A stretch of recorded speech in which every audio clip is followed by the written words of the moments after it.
Namaku Ayla. Aku bukan siapa-siapa. Hanya perempuan sederhana lulusan SMA yang menikah karena cinta. Kupikir, cinta bisa mengalahkan segalanya. Tapi aku salah.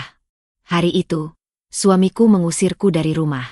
Di depan keluarga besarnya, ia menuduhku berselingkuh dan menyebut anakku idiot, bukan darah dagingnya. Selamat datang di Santi Story. Channel ini menyajikan cerita yang penuh makna, haru, dan pelajaran hidup. Setiap cerita yang kami angkat berasal dari pengalaman nyata, dikemas dalam narasi yang menyentuh hati. Sebelum masuk ke ceritanya, sahabat jangan lupa absen dulu ya. Sahabat dari mana saja. Untuk kamu yang belum subscriber jangan lupa subscriber. Yang sudah subscriber semoga rezekinya mengalir. Yuk kita dengar ceritanya. Hujan rintik-rintik jatuh di atas payung biru lusuh yang Ayla genggam erat. Tangannya gemetar, bukan karena dingin, melainkan karena haru. Hari itu, ia resmi menjadi istri Raihan. Pria yang selama ini hanya ia temui lewat layar ponsel, lewat percakapan malam yang berujung pada janji sederhana. Kalau nanti kita serius, aku mau kamu jadi istri, Ayla. Dan hari itu tiba. Tanpa pesta mewah, tanpa gaun berenda panjang, Ayla hanya memakai kebaya pinjaman dari tetangga, dan riasan tipis seadanya. Tapi senyumnya mengembang tulus. Raihan datang dari keluarga terpandang. Ibunya seorang pengusaha butik ternama di Jakarta, dan ayahnya pensiunan pejabat tinggi. Semua tamu menatap Ayla dengan pandangan serupa. Pandangan menilai, membandingkan, dan meremehkan. Ia tahu dari awal, cinta mereka akan menghadapi ujian, tapi ia tak menyangka ujian itu akan hadir secepat ini. Dia cuma lulusan SMA. Bisik salah satu tante Raihan saat akad baru saja selesai. Iya. Katanya kerja dulu di warung makan. Gak tahu Raihan lihat apanya. Jawab tante lain dengan nada geli. Ayla menunduk. Ia tak ingin menangis di hari bahagianya. Tapi dari caranya Raihan menggenggam tangannya malam itu, ia percaya, semuanya akan baik-baik saja. Beberapa bulan pertama setelah menikah, rumah tangga mereka seperti cerita manis yang biasa ia baca diam-diam di novel pinjamannya. Raihan selalu pulang membawa senyum dan oleh-oleh kecil. Kadang coklat, kadang cuma gorengan, tapi selalu disertai ciuman di kening dan bisikan sayang. Mereka tinggal di rumah kecil pemberian orang tua Raihan, yang katanya untuk sementara saja, sebelum Raihan bisa membangun rumah sendiri. Namun sejak Ayla hamil, segalanya mulai berubah. Perut Ayla yang membesar tak disambut dengan hangat oleh keluarga Raihan. Ibunya bahkan terang-terangan mencibir saat melihat Ayla duduk di ruang tamu. Anak itu belum tentu cucu saya. Gumam sang ibu, cukup keras untuk didengar Ayla. Perempuan kayak kamu gampang sekali dibeli kata cinta. Ayla menelan pahitnya ucapan itu sendirian. Raihan, saat diceritakan, hanya menjawab singkat. Sudahlah, mama memang begitu, jangan dimasukkan hati. Ketika Rafa lahir, tangis bayi itu menjadi nyanyian paling indah bagi Ayla. Ia mencium kening Rafa berkali-kali, berjanji akan mencintainya seumur hidup. Tapi wajah Raihan terlihat hampa. Ia menyentuh Rafa seolah-olah tak mengenalnya. Bahkan tak ada senyum dari wajahnya saat bidan mengantar bayi itu ke pelukannya. Aku kira matanya akan seperti aku, gumam Raihan. Sejak saat itu, jarak di antara mereka seperti jurang yang makin melebar. Rafa tumbuh dengan ritmenya sendiri. Usia 1 tahun belum bisa menyebut mama atau papa. Di saat anak tetangga mulai berlari, Rafa masih duduk di tempat dengan tatapan kosong. Ayla menangis hampir setiap malam. Ia tak peduli jika tetangga bilang anaknya lambat. Ia hanya ingin Rafa bahagia. Ayla membawa Rafa ke puskesmas, ke klinik tumbuh kembang, ke pengajian ibu-ibu yang katanya bisa memijat anak biar cepat bicara. Tapi semua itu dilakukannya sendiri. Raihan semakin jarang pulang. Saat pulang pun, lebih sering masuk kamar dan menghindari Rafa. Mungkin memang ada yang salah sama anak itu, kata Raihan suatu malam, tanpa memandang Ayla. Jangan bilang gitu. Dia anak kita. Suara Ayla pecah, air matanya jatuh tanpa bisa dibendung. Anak kamu, Ayla. Aku mulai ragu, apakah dia benar-benar darah dagingku? Ucapan itu seperti pisau dingin yang ditancapkan pelan-pelan ke jantung Ayla. Ia tak bisa berkata apa-apa. hanya memeluk Rafa lebih erat seolah ingin melindungi putranya dari tuduhan yang begitu kejam. Bayi kecil yang bahkan belum bisa membela dirinya sendiri, kini diragukan keberadaannya oleh ayah kandungnya sendiri. Ayla mencoba bertahan. Ia masih memasakkan makanan favorit Raihan, masih mencuci baju kerjanya, bahkan masih membelikan dasi baru dengan uang hasil jualan online kecil-kecilan. Tapi tak ada yang cukup. Rumah itu terasa dingin, bahkan saat matahari menyinari seluruh jendelanya. Satu-satunya yang membuat Ayla masih hidup, masih bernapas, hanyalah Rafa. Anaknya. Satu-satunya manusia yang tak pernah menghakiminya, yang memeluknya dengan tangan kecil dan mengucap, meski terbata, "Mama." Dan itu sudah cukup untuk membuat Ayla bertahan. Tapi ia tak tahu, badai sesungguhnya belum benar-benar datang. Pagi itu, Ayla baru saja selesai menyuapi Rafa bubur labu yang ia buat sendiri. Anak itu masih belum bisa bicara jelas, tapi matanya berbinar ketika melihat sendok digerakkan Ayla seperti pesawat. "Nyam, pesawat mendarat," kata Ayla ceria, berusaha menyembunyikan letih yang menggerogoti dadanya hari demi hari. Rafa terkikik. Suara tawanya selalu jadi penawar luka yang tak pernah sembuh di hati Ayla. Namun kebahagiaan kecil itu tak berlangsung lama. Tiba-tiba suara keras terdengar dari luar kamar. "Ayla, kesini kamu. Sekarang juga." Itu suara ibu mertua. Dingin, keras, tanpa sedikit pun kelembutan. Ayla menggendong Rafa dan berjalan perlahan menuju ruang tamu. Di sana sudah ada Raihan, duduk dengan wajah dingin dan mata sayu, serta Ririn, adik perempuan Raihan, yang duduk menyilangkan kaki, memandang Ayla dari ujung rambut hingga ujung kaki seolah ia kotoran di lantai. "Kamu tahu gak, anak kamu itu aneh," cetus Ririn sambil menyesap teh manis buatan asisten rumah tangga. "Anak sepantaran dia udah bisa lari, udah bisa nyanyi. Itu anak kamu? Jalan aja masih nabrak meja." Ayla hanya diam. Ia sudah terlalu sering mendengar cemoohan itu. "Bukan cuma itu, loh," timpal ibu mertua. "Aku dan tantenya Raihan kemarin ngobrol. Kami curiga. Jangan-jangan anak ini bukan darah kami. Kamu pikir kami ini bodoh?" Matanya beda. Bentuk wajahnya juga gak ada mirip-miripnya sama Raihan. Darah Ayla seakan berhenti mengalir. Ia menatap Raihan, berharap suaminya membela. Tapi Raihan hanya menunduk, menatap lantai dengan sorot mata kosong. Hatinya seolah sudah pergi jauh dari rumah itu. Aku udah bawa Rafa terapi, Bu." Ayla mencoba menjelaskan. Katanya ada keterlambatan, tapi bisa ditangani. Butuh waktu dan dukungan. "Jangan bawa-bawa omongan dokter. Kamu pikir kami ini gak tahu dunia? Itu anak cacat. Ayla, kamu harus terima kenyataan," potong ibu mertua tajam. Ririn tertawa pelan. "Jangan-jangan waktu kamu kerja di warung itu, kamu dekat sama pelanggan? Atau mungkin sama bos kamu?" Ayla menggeleng cepat. "Jangan fitnah saya. Saya setia sama Raihan. Rafa itu anak kami. Anak saya dan Raihan."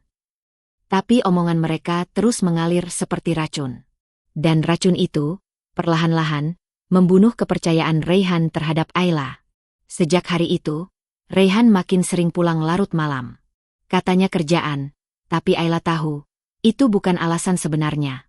Kadang kemejanya tercium wangi parfum yang bukan milik Ayla. Kadang ia menemukan lipstik samar di kerah bajunya. Tapi Ayla memilih diam. Ia terlalu sibuk berjuang agar anaknya sembuh, agar suaminya kembali, agar rumah tangganya tetap berdiri meski fondasinya sudah retak. Setiap hari, Ayla membawa Rafa ke klinik tumbuh kembang. Ia berjalan kaki, karena tak punya cukup uang untuk ongkos ojek online. Rafa mulai diajari mengenali suara, menyusun balok, dan mengucapkan kata-kata sederhana. Kadang Rafa frustrasi, kadang ia menangis, tapi Ayla selalu memeluknya. "Gak apa-apa sayang, pelan-pelan ya. Mama bangga sama kamu." Dari sisa uang belanja bulanan yang makin sedikit, Ayla diam-diam membeli mainan edukatif. Ia menjual kalung pemberian Raihan saat awal pernikahan, lalu menjahit baju tetangga untuk tambahan uang. Semua demi Rafa. Tapi perjuangannya tak berarti apa-apa di mata keluarga Raihan. Di balik punggungnya, mereka bergosip. Membandingkan Rafa dengan cucu dari sepupu yang lebih pandai, lebih cepat bicara, lebih sempurna. Sampai akhirnya, Ayla menemukan amplop coklat di dalam lemari Raihan. Ia tak sengaja menjatuhkan tumpukan baju saat ingin mencari dasi suaminya. Dari amplop itu, Ayla melihat selembar kertas hasil laboratorium rumah sakit. Matanya bergetar saat membaca judul di bagian atas. Pemeriksaan DNA, pencocokan ayah dan anak. Tangannya menggigil. Ia membaca nama-nama yang tertera. Raihan dan Rafa. Tes itu dilakukan tanpa sepengetahuannya. Dan di bagian bawah, dengan huruf tegas yang mencolok mata, hasil 99,98% kecuali tidak cocok sebagai ayah dan anak secara biologis. Ayla terdiam. Air matanya jatuh membasahi kertas itu. Ia duduk lemas di lantai. Tapi yang paling menghancurkan bukan hasil tes itu, melainkan kenyataan bahwa Raihan diam-diam mempercayai fitnah ibunya. Bahwa ia lebih percaya hasil selembar kertas daripada cinta dan kepercayaan dalam rumah tangga mereka. Ayla tahu, ini bukan lagi tentang Rafa.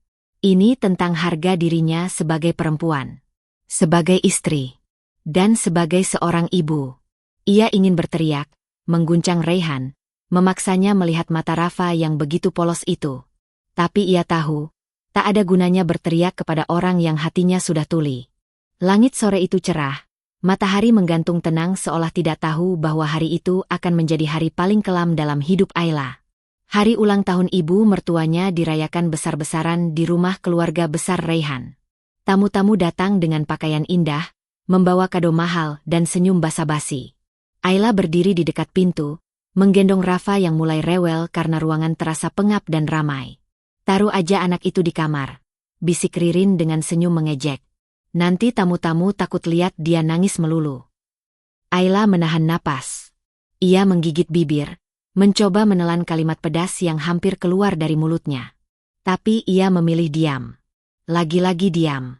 Rafa menggeliat dalam pelukannya. Mata anak itu mencari wajah ibunya, dan Ayla tersenyum kecil, mencoba menenangkan. "Gak apa-apa, sayang. Kita kuat, ya." Raihan datang terlambat, mengenakan batik mahal dan wajah yang tak menyeratkan satupun rasa akrab. Tak ada sapa, tak ada pandang pada Ayla dan anak mereka. Ia sibuk menyambut tamu, tertawa dengan sepupu-sepupu yang bahkan Ayla tak kenal namanya.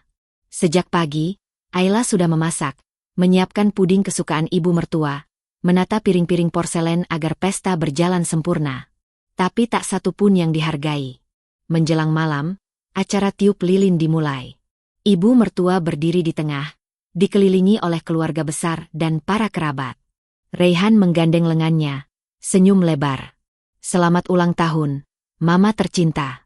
Semoga panjang umur dan sehat selalu." Ayla berdiri di sudut ruangan, Rafa digendong di pinggang kirinya.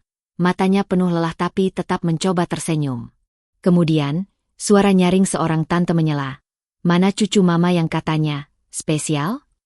Masa gak dibawa ke depan, biar semua lihat?" Semua mata menoleh ke Ayla. Dengan ragu, Ayla melangkah maju. Rafa mulai gelisah, mungkin tak nyaman dilihat banyak orang. Ayla tahu anaknya butuh ketenangan, bukan keramaian. Namun sebelum Ayla sempat berdiri di depan, Raihan melangkah cepat.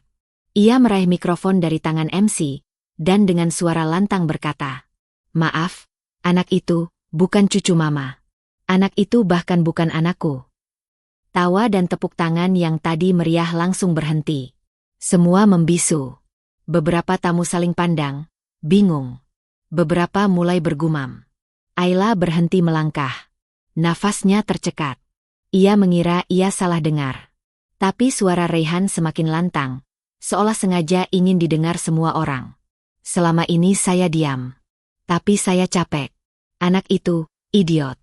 Tidak normal. Dan yang paling parah, saya yakin dia bukan darah daging saya. Mungkin saja dia hasil dari masa lalu Ayla, entah dengan siapa." Terdengar suara teredam seperti tamu yang menahan napas. Sebagian mulai merekam dengan ponsel. Ayla menatap Raihan, tubuhnya kaku. Rafa mulai menangis dalam pelukannya, merasakan kegaduhan dan kegelisahan ibunya. Ayla ingin bicara, ingin membela diri. Tapi lidahnya keluh. Kakinya goyah. Ibu mertua datang menghampiri, meraih lengan Ayla dan mencengkeramnya dengan keras. Keluar dari rumah ini malam ini juga. Kami gak mau pelacur dan anak haram tinggal di bawah atap yang sama dengan keluarga kami. Ayla terhuyung, berusaha menguatkan tubuhnya agar tak jatuh. Rafa menangis semakin kencang. Tak satu pun yang datang menolong. Semua hanya menonton. Dengan napas tersengal, Ayla berbalik. Ia berjalan menuju kamar, mengemasi koper kecilnya sambil menangis. Ia masukkan baju Rafa seadanya, popok, dan botol susu. Tak ada waktu untuk berpikir. Raihan berdiri di pintu kamar, bersedekap, tanpa emosi. Kamu dapat rumah ini dari keluarga aku. Sekarang kamu gak punya hak tinggal di sini. Ayla menatapnya dengan mata merah. Raihan, itu anakmu. Aku gak pernah selingkuh. Rafa cuma butuh waktu. Dia bukan idiot. Dia cuma... Raihan menoleh dingin. Aku gak peduli. Ayla keluar malam itu dengan koper kecil di tangan. Rafa digendong di pelukannya, tubuhnya gemetar. Langit mendung. Jalanan sunyi.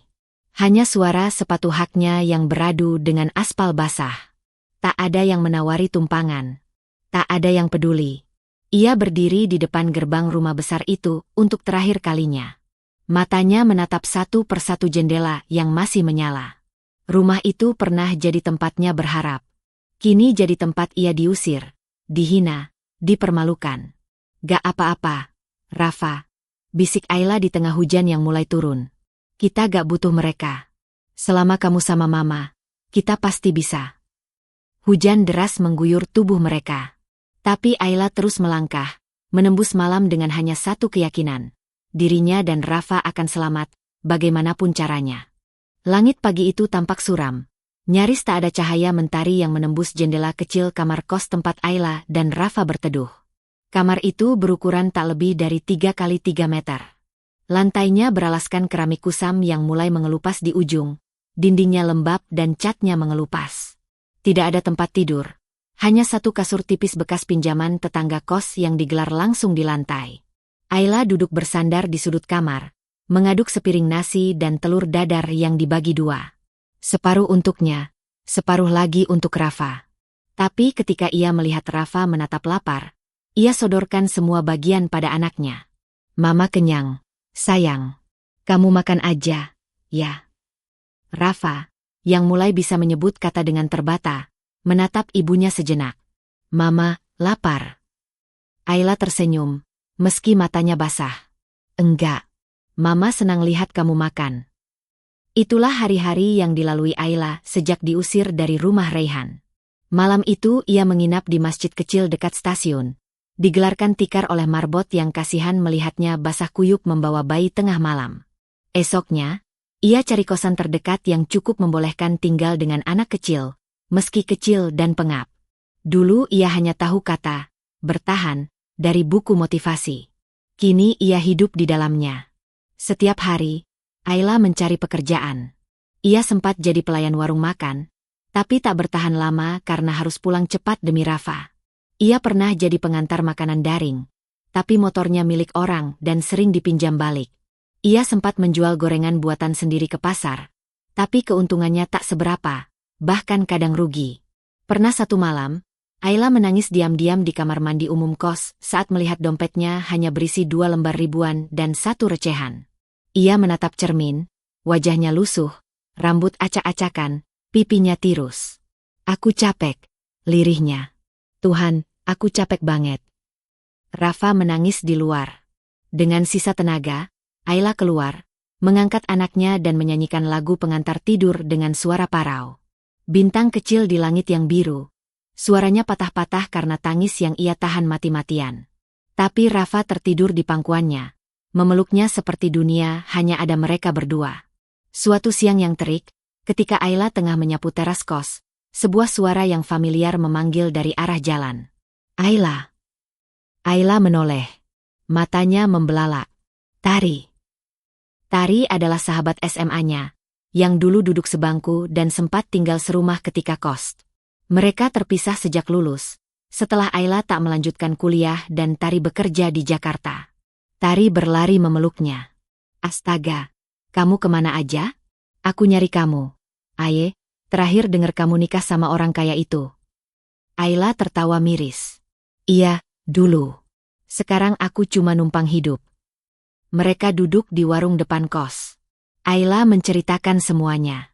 Air matanya pecah tak tertahan ketika ia bicara tentang hinaan Raihan terhadap Rafa, tentang pengusiran malam itu, tentang malam-malam lapar dan dingin.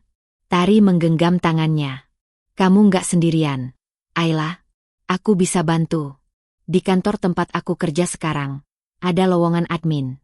Gajinya nggak besar, tapi cukup buat hidup layak. Ayla terdiam. Aku belum punya ijazah kuliah.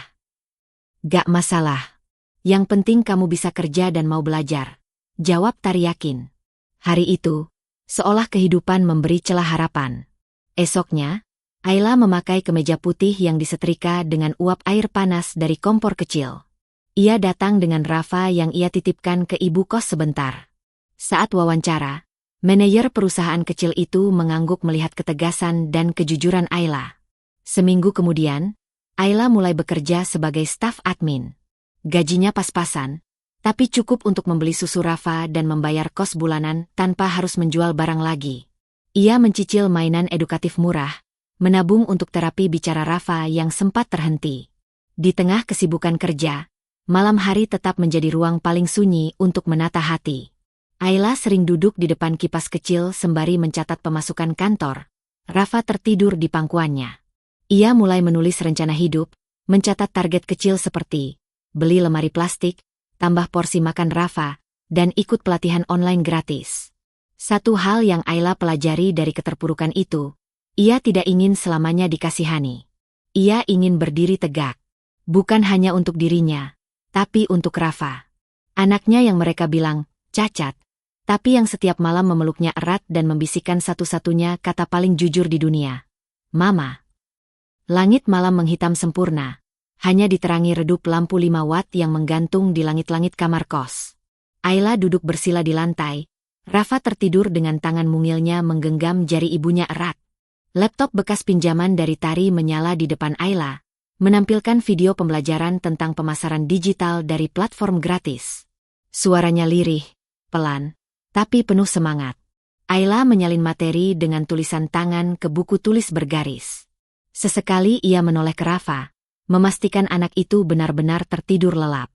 Malam adalah satu-satunya waktu Ayla bisa belajar. Siang dan sore ia habis untuk bekerja di kantor kecil, tempatnya menjadi admin. Pagi, waktunya sepenuhnya untuk Rafa, menyiapkan sarapan, memandikan, dan membacakan buku cerita. Tak banyak yang Ayla miliki, tapi ia percaya satu hal, pengetahuan bisa membuka jalan. Maka dari itu, meski matanya sering perih karena kurang tidur, ia tidak pernah absen satu malam pun belajar. Ia ingin tahu bagaimana cara menjual barang lewat internet, bagaimana algoritma media sosial bekerja, bagaimana membuat orang percaya pada produk yang bahkan belum mereka lihat secara langsung. Rafa semakin hari semakin menunjukkan perkembangan luar biasa. Di usianya yang keempat, ia sudah bisa mengeja kata-kata sederhana. Saat Ayla pulang kerja dan membuka buku cerita, Rafa akan duduk di pangkuannya, menunjuk gambar dan berkata, "Ini, bebe beunga. Ini A ayam." Ayla selalu menatap anaknya dengan takjub. Anak yang dulu dihina idiot oleh ayah kandungnya, kini mulai membaca bahkan sebelum masuk TK. Ia ingat betul malam-malam saat ia menangis karena Rafa tak merespons panggilannya. Dan kini anak itu tertawa sambil bertanya hal-hal sederhana. Kenapa langit bisa gelap, Ma? Kenapa bulan gak jatuh? Sore hari, setelah pulang kerja, Ayla memulai langkah kecilnya, menjual kerudung secara daring. Modalnya didapat dari menyisihkan sedikit demi sedikit gaji admin yang pas-pasan. Ia membeli kerudung polos dari grosir kecil di pasar, lalu memotret dengan kamera ponsel seadanya. Latar belakangnya hanya tembok kamar kos yang diselimuti sprei bersih. "Assalamualaikum, Kak. Ini ready semua ya? Bisa pilih warna sesuai katalog." Begitu tulis Ayla di caption postingannya. Awalnya hanya 1-2 orang yang membeli. Tapi Ayla punya satu kelebihan. Ia sangat memperhatikan pelayanan. Ia balas semua pesan dengan sabar, memberi bonus kecil, dan menulis ucapan tangan untuk setiap pembelian. "Terima kasih sudah belanja." Semoga rezeki kakak lancar selalu. Perlahan, akun Instagram kecil miliknya mulai ramai. Testimoni berdatangan. Bahkan ada pelanggan yang memesan dalam jumlah banyak untuk dijual kembali. Ayla tak menyia-nyiakan peluang. Ia belajar cara membuat katalog yang menarik, cara memperluas jangkauan postingan, hingga mendaftar ke marketplace besar. Suatu malam, notifikasi dari marketplace berbunyi terus-menerus. Dalam sehari, 37 pesanan masuk. Ayla menatap layar dengan tangan bergetar. Air matanya jatuh. Ya Allah, ini nyata. Ia langsung memeluk Rafa yang sedang menyusun mainan balok. Sayang, bisnis mama laku banyak hari ini. Kita bisa beli rak baru. Bisa beli buku cerita baru. Rafa menatap ibunya dengan senyum polos. Mama hebat. Dua kata sederhana itu menghapus semua lelah dalam tulang Ayla. Ia teringat saat ia hanya bisa memberi Rafa bubur encer tanpa lauk. Kini, perlahan tapi pasti, ia bisa menabung, memberi Rafa mainan edukatif, bahkan sesekali mengajak makan bakso di luar. Beberapa bulan kemudian, Ayla mengikuti pelatihan bisnis UMKM yang diselenggarakan oleh Dinas Kota. Ia lolos seleksi setelah mengirimkan proposal tentang brand kerudung yang ingin ia kembangkan menjadi usaha besar. Di pelatihan itu, Ayla belajar cara mengelola keuangan, membuat strategi promosi, hingga mencari investor. Ia berdiri di depan puluhan peserta lain dengan suara gemetar namun yakin. Saya memulai dari kamar kos sempit. Modal saya hanya satu. Saya ingin anak saya hidup layak, dan saya tidak ingin selamanya dipandang rendah. Setelah pelatihan itu, Ayla memberanikan diri menyewa kios kecil di gang padat penduduk. Ia beri nama brandnya Rafa Wear, terinspirasi dari anak yang selalu membuatnya bertahan. Ia mengelola semua sendiri, desain, promosi, pengepakan, dengan bantuan dua ibu rumah tangga tetangganya yang butuh penghasilan tambahan. Ayla bukan hanya mulai berdiri, ia mulai berlari. Dan saat orang-orang mulai mengenal nama Rafa Wear, ia sadar, inilah benih kebangkitannya. Ia masih ingat kata-kata Rehan dulu, anak idiot itu bukan anakku. Dan kini, setiap kali Rafa menyebutkan angka dan huruf, setiap kali anak itu tertawa membaca buku cerita, Ayla tahu, tak ada anak idiot. Yang ada hanya orang tua yang gagal melihat cahaya dalam diri anaknya. Dan Ayla berjanji, dengan segala luka dan air mata masa lalu, ia akan membuat dunia melihat bahwa luka bukan akhir. Luka bisa jadi jalan untuk bersinar. Pagi itu, Ayla berdiri di depan cermin panjang yang menempel di dinding kantor barunya.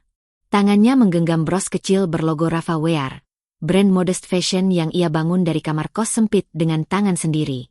Hari ini bukan hari biasa. Ia akan menjadi pembicara utama di salah satu seminar kewirausahaan nasional, di hadapan ratusan pengusaha muda, investor, dan media. Namanya tercetak besar di poster acara. Ayla Ramadhani, CEO Rafa Wear, brand fashion muslim lokal yang melejit di tengah krisis. Tak pernah terbayang olehnya, perempuan yang dulu dihina karena hanya lulusan SMA dan dituduh melahirkan anak idiot, kini berdiri tegak sebagai pemimpin usaha yang menginspirasi banyak orang. Perjalanan menuju titik ini bukan dalam semalam. Setelah membuka kios kecil, Ayla terus konsisten menyajikan produk dengan kualitas terbaik. Ia tidak hanya menjual kerudung. Ia mulai membuat gamis harian, tunik nyaman untuk ibu rumah tangga, hingga baju anak-anak. Semua desain terinspirasi dari kesehariannya sebagai ibu, praktis, rapi, dan penuh warna lembut. Yang membuat Rafa Wear berbeda adalah kisah di balik setiap produk. Ia menulis narasi emosional di setiap unggahan, kisah perjuangan ibu membesarkan anak, kisah bangkit dari kehancuran rumah tangga, kisah sederhana yang membuat para pelanggan merasa terhubung. Dalam waktu singkat, akun media sosial brandnya mulai viral. Banyak influencer muslimah memesan, bukan karena endorse, tapi karena mereka terinspirasi. Di tengah itu semua, Ayla tak pernah meninggalkan Rafa. Setiap pagi, ia tetap menyuapi sarapan anak itu, menyiapkan bekal sekolah, dan mengantarnya ke SD favorit di kota. Rafa diterima tanpa perlu surat sakti atau koneksi. Ia lolos melalui jalur prestasi. Ya, anak yang dulu dituduh idiot, kini menjadi salah satu siswa tercepat dalam membaca, dan bahkan mewakili kelasnya dalam lomba literasi anak. Guru-gurunya sering memberi kabar positif. Rafa sangat peduli pada teman, senang berbagi, dan cepat memahami pelajaran. Ayla hanya bisa menangis pelan tiap menerima rapor, bukan karena nilai, tapi karena kebanggaan yang tak bisa ia ucapkan dengan kata-kata. "Rafa, kamu mau jadi apa kalau sudah besar?" tanya Ayla suatu malam, sambil menyisir rambut anaknya yang mulai panjang. Rafa menatap ibunya dan menjawab cepat, "Aku mau jadi seperti Mama. Jualan baju dan bantu orang miskin. Mama baik banget." Ayla tertawa kecil, lalu memeluk anak itu erat-erat. Dalam pelukan itu, ia tahu, segala rasa sakit, luka, penghinaan, dan air mata dulu, semuanya terbayar hari ini. Beberapa bulan setelah brandnya viral, Ayla menerima undangan dari panitia kompetisi wirausaha nasional bertajuk Bangkit dari Nol. Ia hampir tidak percaya namanya masuk dalam 10 besar finalis. Ia mengirim proposal dengan seadanya, hanya menggunakan pengalaman pribadi dan strategi pemasaran yang ia pelajari otodidak. Di hari presentasi, Ayla berdiri di panggung dengan suara bergetar. Ia tidak menyampaikan strategi bisnis yang rumit. Ia hanya bercerita, "Saya tidak punya gelar sarjana. Saya bukan siapa-siapa. Tapi saya ibu dari seorang anak yang dulu dicap gagal, dan saya tahu satu hal. Ketika tak ada yang percaya padamu, kamu harus tetap percaya pada dirimu sendiri." Suara tepuk tangan pecah saat ia mengakhiri presentasinya. Banyak yang berdiri. Beberapa bahkan menangis. Ayla keluar dari gedung acara malam itu dengan piala juara pertama dan hadiah modal usaha yang cukup besar. Tapi bukan itu yang membuatnya menangis dalam perjalanan pulang, melainkan pesan singkat dari Tari yang mengabarkan bahwa Rafa baru saja memenangkan lomba membaca puisi antar sekolah. "Anakmu luar biasa, Ayla. Sama seperti ibunya." Dengan hadiah itu, Ayla melegalkan usahanya. Ia mendaftarkan brandnya secara resmi, menyewa kantor kecil yang lebih layak, dan mempekerjakan ibu-ibu tunggal di sekitarnya untuk membantu produksi. Ia menggaji mereka dengan adil, memberi mereka pelatihan, dan membuat lingkungan kerja yang ramah anak. Ia tahu rasanya bekerja sambil menggendong bayi. Ia tahu rasanya tidak bisa menitipkan anak karena tak punya uang. Maka, perusahaannya bukan hanya tempat mencari untung, tapi juga rumah bagi mereka yang pernah kehilangan rumah. Hari-hari Ayla kini penuh jadwal padat. Rapat dengan vendor, live selling di media sosial, menghadiri undangan seminar, dan sesekali menjadi mentor UMKM baru. Tapi di tengah semua itu, ia tak pernah lupa menjadi ibu. Sore hari, saat semua pekerjaan selesai, Ayla akan duduk di lantai bersama Rafa, bermain Scrabble atau menggambar di kertas bekas. Di dinding kamar mereka yang dulu hanya cat mengelupas, kini tergantung lukisan kecil buatan Rafa. Gambar 2 orang bergandengan tangan, satu besar satu kecil, dengan tulisan gemetar, "Mama dan aku pemenang." Ayla memandangi gambar itu lama. Ia tahu, perjuangannya belum selesai. Tapi untuk pertama kalinya, ia bisa berkata dalam hati tanpa ragu, "Aku sudah memaafkan diriku sendiri. Dan aku bangga." Hujan turun deras sore itu, membasahi halaman rumah besar yang dulu dipenuhi tawa dan pesta keluarga. Sekarang, halaman itu sunyi. Raihan berdiri di depan pintu rumah ibunya dengan setelan kusut dan wajah lusuh. Matanya cekung, pipinya tirus, dan rambutnya mulai memutih. Tak ada lagi mobil mewah di garasi. Tak ada lagi suara tawa istri muda yang dulu begitu ia banggakan. Semua tinggal kenangan yang menyakitkan. Ia menghela napas panjang sebelum mengetuk pintu. Pintu itu dibuka oleh ibunya. Yang terkejut bukan main melihat anak laki-laki satu-satunya berdiri di depan rumah, basah kuyup dengan koper kecil di tangan. "Raihan," suara ibunya gemetar, antara lega dan tak percaya. "Iya, Bu, boleh aku tinggal di sini sementara?" ucap Raihan pelan, nyaris berbisik. Ibunya hanya mengangguk sambil menyingkirkan tubuhnya dari ambang pintu. Raihan masuk, menyeret kopernya perlahan. Ia duduk di sofa tua ruang tamu yang mulai mengelupas. Bau obat dan minyak kayu putih menyergap hidungnya. Rumah ini tak seperti dulu, lebih sepi, lebih muram. Beberapa bulan sebelumnya, Raihan masih berdiri di atas panggung-panggung seminar bisnis, membanggakan jaringan investasinya dan memamerkan gaya hidup mewah. Ia dikelilingi orang-orang yang memujinya, menganggapnya visioner dan sukses. Namun semua berubah cepat, sangat cepat. Raihan ditipu rekan bisnisnya sendiri. Uang miliaran yang ia tanamkan ke proyek properti palsu menguap. Saham usahanya dijual diam-diam, dan rekening pribadinya dibekukan karena kasus hukum yang menyeret namanya. Orang-orang yang dulu membanggakannya satu persatu menjauh, termasuk istri barunya. Wanita itu, yang dulu begitu manja dan menggoda, mendadak menjadi asing setelah tahu Raihan bangkrut. Tanpa sepatah kata, ia membawa kabur seluruh perhiasan dan isi rekening bersama. Yang tersisa hanyalah surat gugatan cerai yang dikirim lewat pengacara. Rumah mewah yang mereka tinggali disita bank. Mobil-mobilnya dijemput leasing. Ponsel Raihan penuh pesan tagihan. Ia jatuh, bukan hanya secara ekonomi, tapi juga mental. Ia duduk di pojok kamarnya selama berhari-hari, menatap langit-langit, mencoba memahami bagaimana semua ini bisa terjadi begitu cepat. Tapi jawabannya selalu sama. Keserakahan, kebutaan, dan pengkhianatan. Saat ia kembali ke rumah ibunya, segalanya terasa jauh lebih sempit dari yang ia ingat. Bahkan tempat tidur lamanya kini jadi gudang obat-obatan dan alat bantu jalan. Ibunya sakit-sakitan, sering sesak napas, dan tubuhnya mulai membungkuk. Tidak ada perawat, tidak ada tabungan, tidak ada bantuan dari anak-anak lain yang sudah lama tak pulang. "Bu, kenapa nggak bilang mama sakit?" tanya Raihan suatu malam saat melihat ibunya batuk tak henti-henti. "Kamu sibuk, Nak?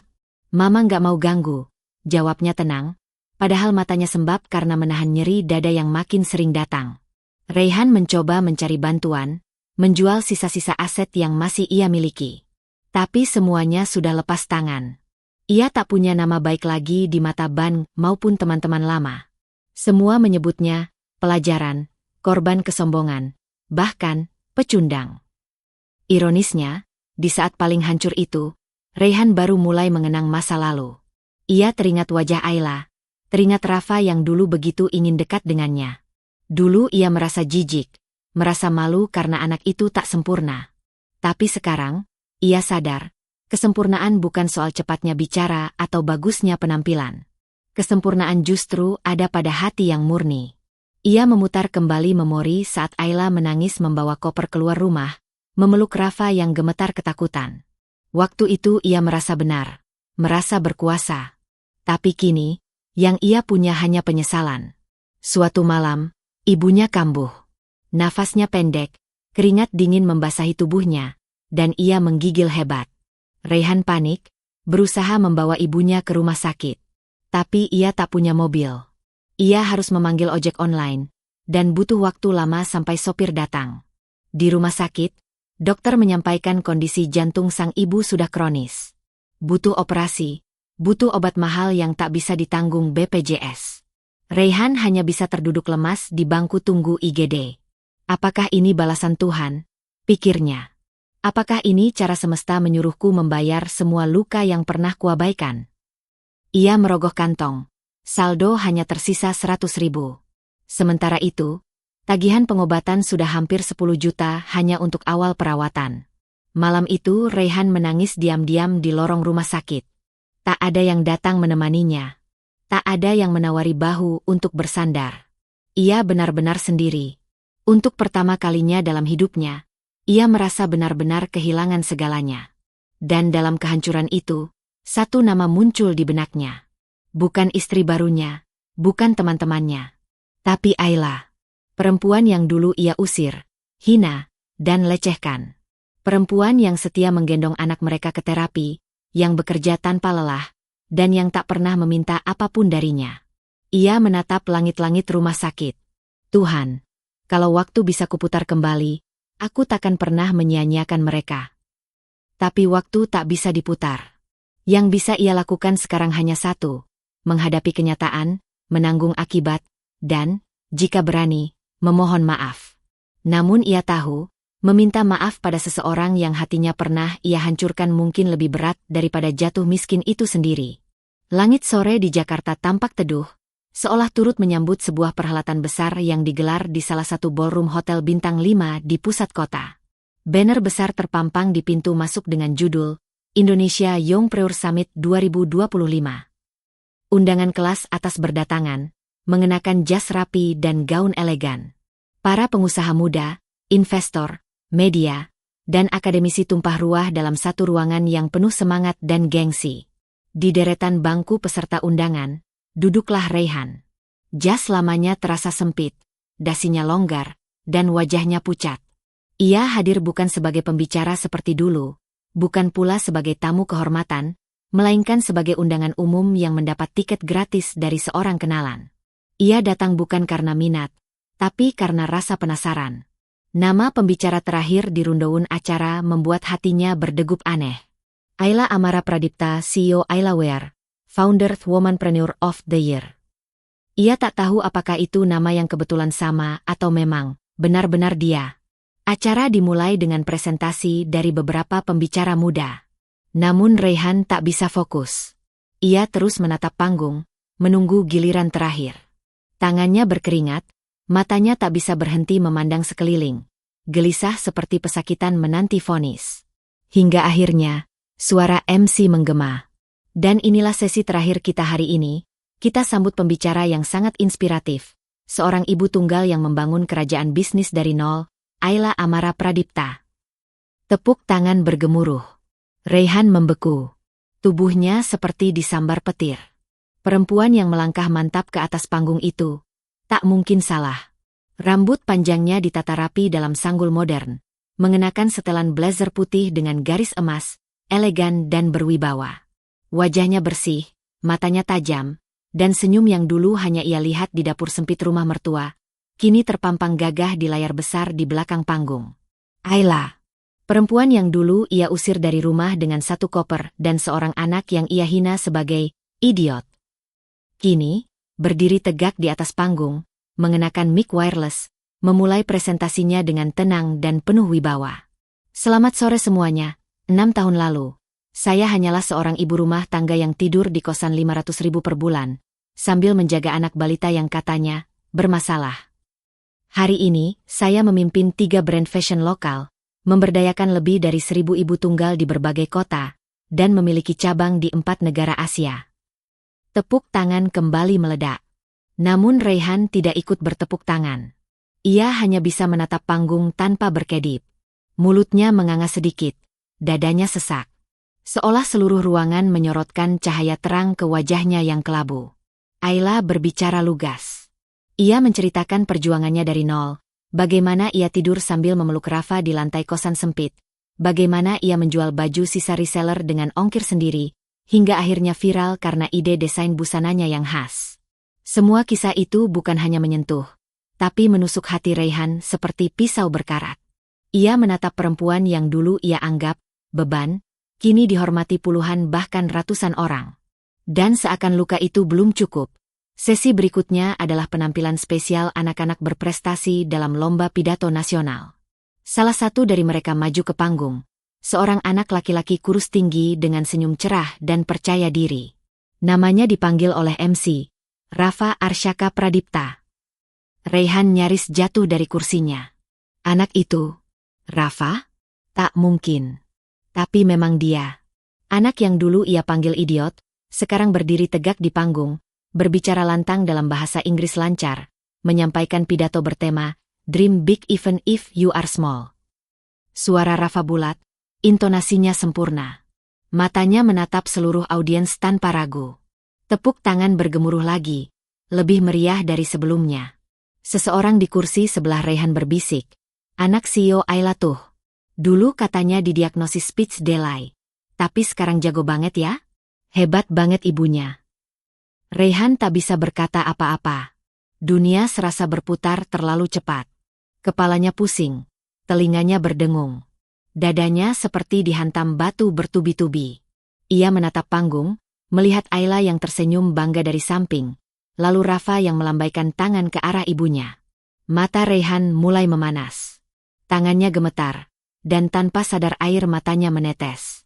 Ia menunduk, menyeka wajah dengan tisu lusuh dari sakunya. Tak ada yang memperhatikannya menangis. Semua mata tertuju pada panggung. Dan itu lebih menyakitkan. Setelah acara selesai, Raihan mencoba mendekat ke arah belakang panggung. Ia menunggu dengan harapan bisa menyapa Ayla, meminta waktu sebentar. Namun ketika matanya bertemu dengan mata Ayla dari kejauhan, Ayla hanya menatapnya. Tatapan itu dingin, tenang, dan tidak menyimpan dendam, tapi juga tidak menawarkan harapan. Hanya satu anggukan singkat sebagai pengakuan bahwa ia tahu Raihan ada di sana. Lalu Ayla berjalan menjauh, menggandeng Rafa yang tertawa riang, dikelilingi media dan panitia yang berebut minta wawancara. Dan Raihan berdiri sendiri di antara keramaian, menatap punggung dua orang yang dulu ia buang, kini berjalan menjauh lebih tinggi dari yang pernah bisa ia kejar. Hari itu, Raihan menyadari satu hal. Ia tidak hanya kehilangan istri dan anak. Ia kehilangan kesempatan untuk menjadi lelaki yang layak dicintai oleh mereka berdua. Senja baru saja menyentuh cakrawala ketika Ayla membuka pagar rumah minimalisnya yang dikelilingi tanaman bunga dan aroma damai. Rafa baru saja selesai les privat di dalam, dan Ayla sedang menyiram bunga ketika sebuah mobil tua berhenti di depan rumah. Suara mesin mati. Beberapa detik berlalu sebelum seseorang keluar dari dalam mobil itu dengan langkah pelan dan ragu-ragu. Ayla menghentikan aktivitasnya. Ember kecil berisi air menggantung di tangan kanannya. Hatinya menegang saat matanya mengenali sosok pria itu. Raihan. Ia tampak jauh dari citra lelaki mapan yang dulu bersikap dingin dan penuh kuasa. Rambutnya kusut, wajahnya lebih tirus, bajunya lusuh. Namun yang paling mencolok adalah pandangan matanya. Bukan sekadar lelah, tapi patah. Penuh sesal. Ayla tak bergerak. Raihan mendekat perlahan, hingga jarak mereka hanya 2 meter. Tak ada sapaan. Hanya suara napas dan debur pelan angin sore. Ayla. Suara Raihan serak dan rendah, seperti suara orang yang habis terisak lama. Aku minta waktu sebentar aja. Tolong. Ayla menatapnya. Wajahnya tak menunjukkan emosi apapun. Dingin, tenang, dan tidak terbaca. Aku tahu aku nggak pantas berdiri di sini. Tapi, sejak hari seminar itu, aku nggak bisa tidur. Aku terus mikirin Rafa. Dan kamu. Ia menunduk, tangannya mengepal erat. Aku salah, Ayla. Aku salah besar. Aku percaya fitnah. Aku nggak jadi suami. Apalagi ayah yang layak. Aku udah hancur. Ayla, usaha bangkrut, istri kedua ninggalin aku pas tahu aku nggak punya apa-apa. Ibu sakit, dan aku baru sadar, semua ini mungkin karma. Ayla masih diam. Matanya berkaca-kaca, tapi tak ada satu air mata pun jatuh. Aku datang bukan buat minta harta. Aku cuma pengen lihat Rafa. Pegang tangannya. Dengar dia manggil aku, Ayah. Aku tahu mungkin dia belum bisa, atau nggak mau, tapi, setidaknya aku bisa berusaha menebus, walau cuma sedikit. Ayla menarik napas panjang. Pelan. Menenangkan dirinya. Lalu suara kecil terdengar dari dalam rumah. Mama, siapa yang datang? Rafa berdiri di pintu, mengenakan kaos biru dan celana pendek. Ia memegang buku gambar. Matanya menatap lelaki asing itu tanpa ekspresi. Raihan menoleh, jantungnya seperti berhenti berdetak. Rafa. Raihan menyebut nama itu sepelan mungkin, seolah takut mengusik. Tapi Rafa hanya mengernyit. Itu siapa, Ma? Tak ada pengakuan. Tak ada tanda bahwa bocah itu mengenalnya. Bahkan tatapan Rafa lebih lekat ke arah mobil Raihan daripada ke sosok ayah kandungnya sendiri. Raihan menggigit bibir. Bahunya turun, wajahnya menunduk dalam-dalam.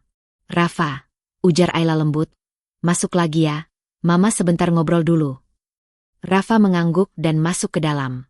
Saat pintu tertutup, Ayla melangkah lebih dekat. Suaranya tetap tenang, tapi nada bicaranya tajam dan tegas. Kamu tahu kenapa Rafa nggak kenal kamu? Karena dia tumbuh besar tanpa ayah. Saat dia belajar bicara, kamu nggak ada. Saat dia takut ke dokter, kamu nggak di sampingnya. Saat dia menang lomba pertamanya, kamu juga nggak datang. Raihan mulai menangis. Air matanya mengalir tak tertahankan. Ia berlutut di hadapan Ayla, seperti pengemis yang kehilangan segalanya. Aku menyesal. Aku bodoh. Aku hancur tanpa kalian. Ayla tidak tersentuh. Ia hanya menatap lelaki itu dengan mata yang berkaca-kaca, bukan karena cinta, tapi karena luka yang tak akan pernah bisa ditambal. Kamu bilang Rafa idiot, ujarnya pelan. Suaranya gemetar menahan gejolak hati. Padahal yang idiot itu kamu. Rafa bukan anak cacat. Dia cuma butuh cinta, bukan caci maki. Dia bukan beban, Raihan. Dia berkah. Tapi kamu terlalu buta untuk melihatnya. Raihan menunduk lebih dalam. Tangisnya makin keras. Ayla menutup mata sejenak, lalu menghembuskan napas panjang. Aku udah maafin kamu, Raihan. Tapi bukan berarti aku bisa buka pintu lagi untuk kamu masuk ke hidup kami. Luka yang kamu toreh terlalu dalam. Kami udah belajar hidup tanpamu, dan kami baik-baik saja. Ia membalikkan badan, berjalan menuju pintu rumah. Kalau kamu benar-benar ingin menebus semua kesalahan, ujarnya tanpa menoleh, perbaikilah hidupmu. Tapi jangan ganggu kedamaian kami.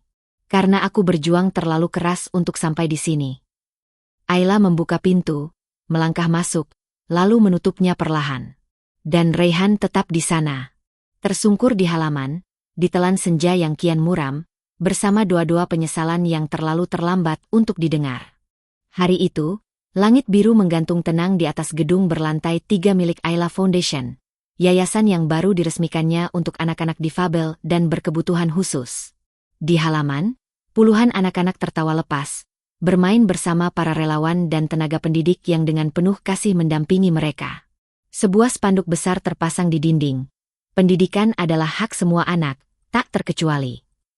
Ayla berdiri di balkon lantai 2, memandangi suasana itu dengan mata yang berkaca-kaca. Rafa berdiri di sampingnya, mengenakan seragam sekolah. Sudah kelas 5 sekarang, dan baru saja meraih juara 2 lomba sains tingkat kota.